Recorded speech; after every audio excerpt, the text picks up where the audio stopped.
Coming up on Mountain News this morning, Governor Andy Beshear announced immense funding for flood survivors in Floyd County. And the ARH drive for school supplies has been a huge success in eastern Kentucky. Dedicated to eastern and southern Kentucky, this is WYMT Mountain News This Morning. Good morning, I'm Chas Gayhart.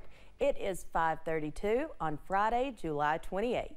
And we're going to send it over to Cameron, and it's a severe weather day, and then it's a day to remember what happened on this day last year. Yeah, exactly. So we do have a first alert weather day, but I want to stress, not for storms, more so for the heat. We could see heat index values above 100 degrees in some places later today. So just be sure that you're taking those heat safety tips very seriously. If you plan to be outdoors today, have the sunscreen, have the water, and also be sure to take plenty of breaks, and also look before you lock as well. Now, we are watching out for possibly a few showers out there. Most of us are dry, but a few spotty sprinkles mainly along and north of the Mountain Parkway this morning from Frenchburg and Menifee County, stretching close to West Liberty and Morgan County. Also a few showers and sprinkles in Rowan, also Wolfe County at this hour as well. But the big story on Friday is the heat. Temperatures soar into the middle and possibly upper 90s in some places. Again, most of us are dry today, but we are watching out for potentially a few showers and storms later on tonight. This is the severe weather outlook from the Storm Prediction Center. And notice that green, that's the level 1 risk of severe weather. Basically along and east of Highway 15, the overall threat is very low, but we are watching out for that later on tonight. All those details coming up in just a few minutes. Chas?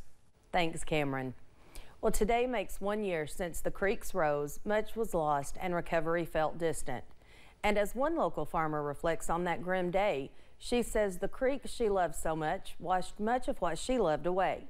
WYMT's Olivia Calfee explains how far she has come and her determination to make something special of the weekend of July 28, 2023.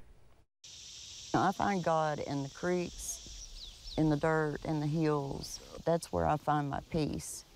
For the past several years, Missy Young has lived on 476, surrounded by her large garden, the hills of Appalachia, and Troublesome Creek.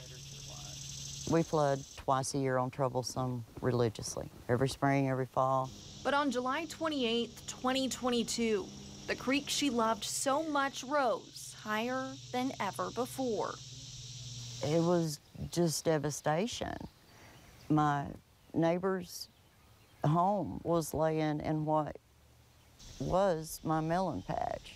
And the water that has always brought her peace uprooted everything around her in a matter of minutes. Honestly, I felt like everything I love had betrayed me. Like I'm sitting here on this porch surrounded by all this trash that used to be, in our home, and there's nowhere I can run to. I can't go to my garden. I can't go to the creek. I can't get up in the hills. I'm stuck. But instead of allowing the hard days she faced to steal her joy, Missy Young says she and her fiance, Donnie, made a decision to turn that bad day into something beautiful. There's a lot of grief surrounded around that day. And it's so heavy. And we, after 10 years, we decided that we were going to set a date. We're going to get married. 1 year and 1 day later, on July 29th, she will carry flowers from her garden down the aisle, along that troublesome creek she still loves. I don't want us to be afraid of the water, and I'm not going to let it take that from me, I had nowhere to run to find my peace last year, but I do now. And Missy is confident Saturday is the start of always remembering that day in a positive way. Just to be there with him and do this is just on this property here, in this place, beside this creek.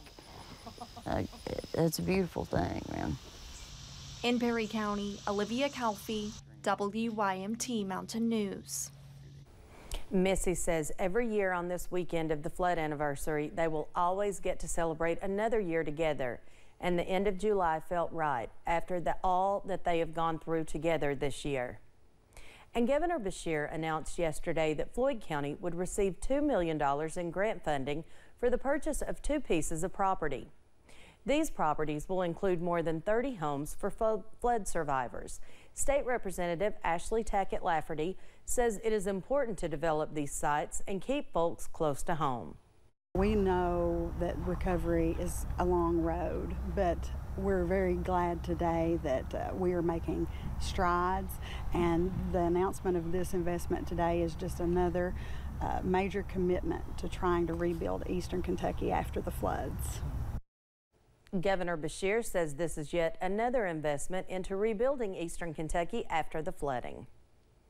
Yesterday, Attorney General Daniel Cameron brought his campaign for governor to Eastern Kentucky. Cameron stopped in several counties to meet supporters and let them know his plan for the Commonwealth. WYMT's Madison Carmouche spoke with Cameron at 2 of his stops and has more. As the GOP gubernatorial candidate, Attorney General Daniel Cameron is working to show his support for Eastern Kentucky nearing the 1-year anniversary of the July flood. I'm so grateful for the people here in this region and how they have persevered. When I was here a year ago, during or after the flooding, I saw so many neighbors helping neighbors, even though their homes had been destroyed. They were still helping others. Cameron says the people of the Commonwealth as a whole deserve a governor who works to improve the economy and provide opportunities. And we also need to target small manufacturing to Eastern Kentucky and have an economic development cabinet that mirrors our population. And that means having someone from Eastern Kentucky that serves within that cabinet to make sure that this area is not forgotten. Cameron says the coal industry makes up a large part of the region's economy, but there needs to be focus on building the economy in other ways as well. I think the first thing is that we have to have a governor that is going to use the role of governor to push back against the Biden administration and to push back against this war on coal that we have seen. Cameron says if he is elected governor of Kentucky, he will do everything he can to fight for folks in the mountains. Again, as the next governor of Kentucky, I'm going to fight tooth and nail for the folks of Eastern Kentucky. Madison Carmouche, WYMT Mountain News. Cameron also says working to keep the coal industry in business in this region is important to him. Well, the Help to End Addiction for Life March was supposed to be held last year on July 27th. But as we know, last year's flood had different plans. WYMT's Keaton Hall has more. Right. We had all set for last year, supposed to be on the 28th last year, and of course on that Sunday beforehand it gave horrific rainstorms, so we decided to cancel it, and unfortunately we had the catastrophic flood. So last year at this time we were trying to rescue people from the flood, but today we're here to rescue them from substance use disorder. After being canceled due to the flood last year, the Heal Recovery Central March was finally held today in Whitesburg. And we're having everybody out today. Our partners are all participating. We have people who are using substances, who are trying to get off substances, who are in recovery, who have completed recovery, trying to get their life back. So we're having them all come today, and we're doing a march today. Hundreds of people showed up and braved the high heat to march in support of those suffering from substance abuse and celebrate those in recovery, like the Days. It's been a good experience. It's been a life changer for me, for real. If you're out there, you can do it. If you want to do it, do it. You can. In other news, the Feisty Corner Church in Knott County was damaged in last year's floods. Officials are coming together to remember the lives lost. Yesterday, they hosted a night of remembrance and healing. Dan Beasley traveled from Michigan, and he says this event is important. Is that we're having a memorial and appreciation and healing event for the first responders. We're going to be saying the names of all of the people that perished through all the counties in Eastern Kentucky. And then we're going to be having a candlelight vigil in honor of them. They still have a long way to go before being back to normal, but as a community, they will get through it together. Many homes were destroyed and families are still struggling to get their lives back together. Businesses, industry, and foundations are doing their part to help and pay honor to those lost. WYMT's Phil Pendleton has more from Perry County. The old JCPenney store in Hazard has long been a relief center after the flood. Today, it was where people could drop off school supplies. And all of the school supplies that we raise today are going to go back to the schools that were affected by the floods and the students and long-term recovery groups that were affected by the floods as well that are being case managed. The need was great last year. It remains that way a year later. To try to make sure that the people that need us most are able to use our funds from the ARH Foundation to get back on their feet. We want to remember those that we lost, those that continue to work towards rebuilding. Across town at the ARH Hospital, a ceremony to remember those lost to the flood. You know, we all have struggled here in the hospital, and we've done a really good job of coming together. So. Driving through eastern Kentucky, you see the signs of progress, like a brand new bridge right here, but you also sense the sadness that is still evident here. You see the destruction, senses of what was lost, and for some people, what may never be the same. It's a scary night. My mother called me about 2 o'clock in the morning and she said, "We're trying to get out." She said, "It's flooding." A helicopter was used to rescue some of her family. A year later, the emotions of what happened are still strong. I couldn't leave my house. My road had washed away. So we lost all cell phone service. The flood took away so much, but people say the response in bringing them all closer together has been amazing. Perry County, Phil Pendleton, WYMT Mountain News.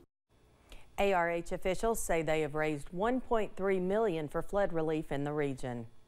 And be sure to join us later on today as we continue to cover the one-year anniversary of the historic flooding.